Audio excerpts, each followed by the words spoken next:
ఏంటి మీ అభిప్రాయం ఏంటి అసలు? తాను అక్కడ ఉన్న డిబేట్ లో పాల్గొంటున్న అందరికి కూడా నమస్కారాలు. మా కార్తీ యూనివర్సిటీ పక్షాన ముఖ్యంగా ఒకటండి, ఈ కాంగ్రెస్ ప్రభుత్వం వచ్చిన తర్వాత మన క్యాలెండర్ లో డేట్లు మారుతానే తప్ప మా జీవితాలు మారడం లేదు. ఓకే. ఎందుకనంటే ఇప్పటి వరకు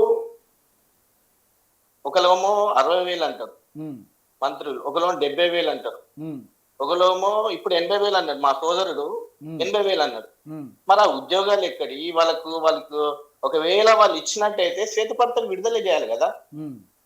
విడుదల చేయకుండా ఇవన్నీ ఏంటంటే దాట వేసిన ధోరణితోటే ఈ రోజు కాంగ్రెస్ ప్రభుత్వం నడుస్తుంది. ఏమన్నా అంటే మేము ఉద్యోగాలు కానీ మేము రోడ్ల మీదకి వస్తే మా పైన దాడులు చేస్తారు, మేము రోడ్ల మీదకి వచ్చి మేము ధర్నాలు చేస్తే మా పైన కేసులు నమోదు చేస్తారు. మొన్న మీరు చూసినట్టు అసలు ఎంతమంది సెంట్రల్ లైబ్రరీ దగ్గర ఎంతమంది విద్యార్థులు బయటకు వచ్చి ధర్నా చేస్తున్న క్రమంలో వాళ్ళ పైన లాఠీ చార్జ్ చేస్తారు. ఎక్కడ ఇది కాంగ్రెస్ ప్రభుత్వం కాదండి. ఇది కాంగ్రెస్ ప్రభుత్వంలో ఉన్న చాలా నీచమైన ప్రభుత్వం వచ్చింది ఇప్పుడు కాంగ్రెస్ ప్రభుత్వం, ఇప్పుడున్న కాంగ్రెస్ ప్రభుత్వం.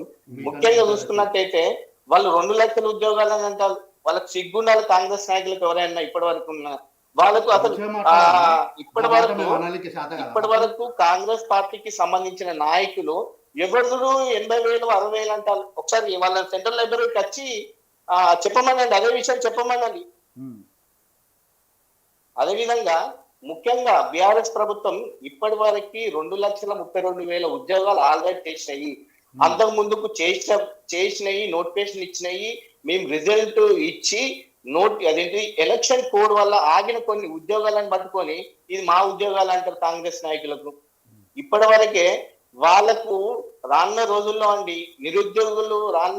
నిరుద్యోగులే ఈ ప్రభుత్వానికి బుద్ధి చెప్పే రోజులు వస్తున్నాయి, ఆల్రెడీ వచ్చినాయి. ఎందుకంటే ఆనాడు బీఆర్ఎస్ ప్రభుత్వం పైన ఉద్యోగాలు ఇస్తాయని ఒక అపంతో ఉద్యోగాలు ఇస్తుందని నమ్మడానికి నిరుద్యోగులను మోసం చేసి అదే నిరుద్యోగులు ఇక్కడ ఉన్న సెంట్రల్ లైబ్రరీలో కావచ్చు, తెలంగాణ వ్యాప్తంగా ఉన్న నిరుద్యోగులు అందరి యువత కూడా వాళ్ళని రెచ్చగొట్టి వాళ్ళు గ్రామాలకు పంపి అక్కడున్న వాళ్ళందరినీ కూడా కాంగ్రెస్ ప్రభుత్వం వస్తే మనకు ఉద్యోగాలు వస్తే మనం అదైతాం ఇదైతాం అని చెప్పి ఈరోజు మోసం చేసింది కాంగ్రెస్ ప్రభుత్వం. ఇప్పుడు ఏమంటారు, అదే నిరుద్యోగులు మీరు వస్తే 2 లక్షల ఉద్యోగాలు ఇవి అని అడిగితే వాళ్ళపైన లాఠీచార్జ్ చేస్తారు. ఇది ఎక్కడి ప్రభుత్వము? ఇది దగాకోర్ ప్రభుత్వం అయిపోయింది ఈ కాంగ్రెస్ ప్రభుత్వం. మరి గతంలో మీ ప్రభుత్వం కూడా ఎన్నో రకాల హామీలు ఇచ్చింది, మరి అవి కూడా నెరవేర్చలేకపోయారు కదా. మీరు ఇప్పుడు నీళ్లు నిధులు నియామకాల విషయంలో మీ ప్రభుత్వం ఏం చేసింది ఈ నిరుద్యోగులకి? ఇప్పటి వరకు మా ప్రభుత్వం ఇచ్చిన ఉద్యోగాలే కాంగ్రెస్ ప్రభుత్వము పత్రాలు ఇచ్చి మా ఉద్యోగాలు అంటుందండి. ఒకటి మా ప్రభుత్వం ఇప్పటి వరకు మా ప్రభుత్వము 2,32,380 పోస్టులను భర్తీ చేసిందండి.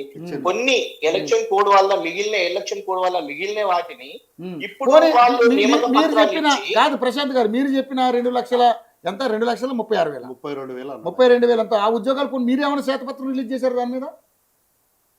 100% అండి. ఇప్పుడు మేము శ్వేతపత్రం ఎప్పుడో చెప్పినాము, ఆల్రెడీ వీళ్ళ పైన 420 హామీల పైన బుక్ కూడా తీసినాం మేము బీఆర్ఎస్ ప్రభుత్వం.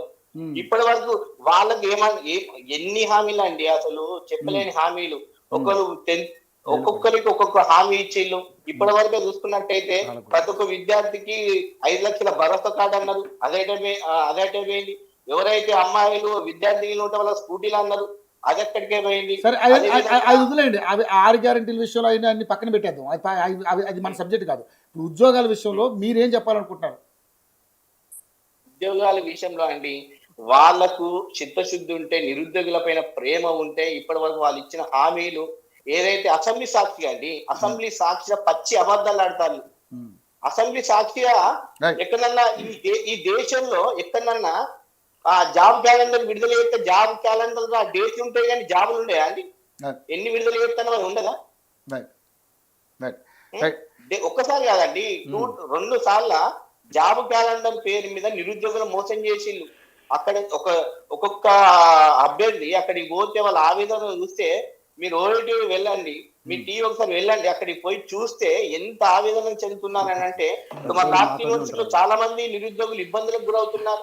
అదే విధంగా అనేకమైన వీళ్ళు ఇచ్చిన హామీల పైన మోసం ఇప్పటికి తెలుస్తుందండి వీళ్ళు చేస్తున్న మోసం. ఎక్కడ పోయినా కేసులు పెట్టడము, నిరుద్యోగులను టార్గెట్ చేయడము, అది చేయడం తప్ప ఈ ప్రభుత్వానికి వేరే పని లేదండి. ఎవరు మాట్లాడితే వాళ్ళ పైన కేసులు పెట్టడం, వాళ్ళ పైన లాఠీ చార్జ్ చేయడము, అది వాళ్ళని ఇబ్బంది పెట్టడం తప్ప ఏం లేదు. గతంలో మీరు ధర్నా చౌక్నే లేపేశారు కదండి, మరి దానికి ఏం మాట్లాడరా మీరు? నిరసన తెలుపుకునే అవకాశం కూడా లేకుండా చేసేసారు కదా గతంలో మీరు. ఒక్కటండి, ఆనాడు మా ప్రభుత్వం సంక్షేమ ప్రభుత్వం. ఈరోజు ఒకప్పుడు ప్రతి జిల్లా మంత్రి కావచ్చు, ఎమ్మెల్యే కావచ్చు, వారి సమస్యలు అక్కడికి పోయి చెప్పుకునే విధంగా మేము ఒక సిచ్యువేషన్ ఏర్పాటు చేసుకొని చేసామండి. ధర్నా చౌక్ అనేది నెసెసరీ అండి. ఎందుకంటే ధర్నా చౌక్ ప్రతి ఒక్కరు వచ్చి కాంగ్రెస్ నాయకులు కావచ్చు, వాళ్ళు కావచ్చు, వీళ్ళు కావచ్చు, ఈ విద్యార్థులు ఇట్లనే ఉద్యోగాలు వస్తే అవైతే ఇవైతే అని రెచ్చగొట్టి చేసుడు తప్ప వాళ్ళు ఏం చేయలేదండి ఇప్పటి వరకు. వాళ్లకు ఏ మాత్రము అదున్నా వాళ్ళకు 2 లక్షలు ఇచ్చిన 80,000 ఉద్యోగాలు ఇచ్చిందా అండి? ఒకసారి మిమ్మల్ని అడుగుతున్నా. 2,80,000 ఉద్యోగాలు ఇచ్చిందంటారు, 75,000 ఉద్యోగాలు వచ్చిందంటారు. ఏది కరెక్ట్ అండి అది? అసలు వాళ్ళకు ఉంటే వాళ్ళు చెప్పాలి కదా, ఇక్కడ ఈ సెక్టార్ అయితే. ఇంకొకటి బ్రదర్, రెండోది ఏంటంటే వీళ్ళు మేము ఇచ్చిన 5,000 డిఎస్సిని మళ్ళీ 5,000 యాడ్ చేసి మేము డిఎస్సి ఇచ్చినామంటారు. వీళ్ళు ఇచ్చిన తొలి క్యాబినెట్ లోనే 25,000 మెగా డిఎస్ అన్నారు, అది దగా డిఎస్ అయిపోయింది. ఇట్లా చెప్పుకుంటూ పోతే వాళ్ళు ఇచ్చిన హామీలు తప్ప నెరవేర్చడానికి ఏం లేదండి. ఇప్పటి వరకు ఫీజు రియంబర్స్మెంట్ రాక విద్యార్థులు ఇబ్బంది పడుతున్నారు. అదేవిధంగా కాలేజీలకు సర్టిఫికేట్ లేకుండా వాళ్ళు ఇబ్బంది పడుతున్నారు. అనేకమైన ఇబ్బందులకు గురి చేస్తున్నారు ఈ ప్రభుత్వం. ఈ ప్రభుత్వాన్ని బొందబెట్టేది నిరుద్యోగులు మాత్రమే. రానున్న రోజుల్లో మాత్రం ఎమ్మెల్యేలు కావచ్చు, ప్రతిపక్ష పార్టీగా మీ పాత్ర ఏం లేదు, గమ్మునుండు ఇక అయిపోయింది. ప్రశాంత్ గారు ఏం లేదండి, వీళ్ళు చేసేది ఒకటే. ఎవరు మాట్లాడితే నిజాయితీగా మాట్లాడితే ఇప్పుడు నువ్వు ఇంతసేపు మాట్లాడినావు, ఎన్ని కేసులు అయినా నీవేనా? నువ్వు ఇంతసేపు మాట్లాడినావు, నీవి ఏం కేసు అయింది చెప్పు ఉట్టిగా మాట్లాడొద్దు. నిరుద్యోగులు చూసుకుంటారు కదా, బొంద పెట్టేది నిరుద్యోగులు కదా. మేము నిరుద్యోగులతో తెలుసుకుంటాం. ప్రధాన ప్రతిపక్ష పార్టీగా మీ పాత్ర శూన్యం, మీరు గమనుండరు ఇక, మీకేం సంబంధం లేదు కానీ. రానున్న రోజుల్లో నిరుద్యోగులే బొంద పెడతారు, నిరుద్యోగులే రైట్. మేము వాళ్ళతో చూసుకుంటాం, మీరు ఆగురు ఇక, మీకేం సంబంధం లేదు. ఈ పాటలో దొక్కేది మన కోటి గారు, బాలకోటి గారు, ఫైనల్గా చెప్పండి. అంటే నిజంగా ఇప్పుడు మరి ఈ రోజు మరి ప్రభుత్వం కనుక మీ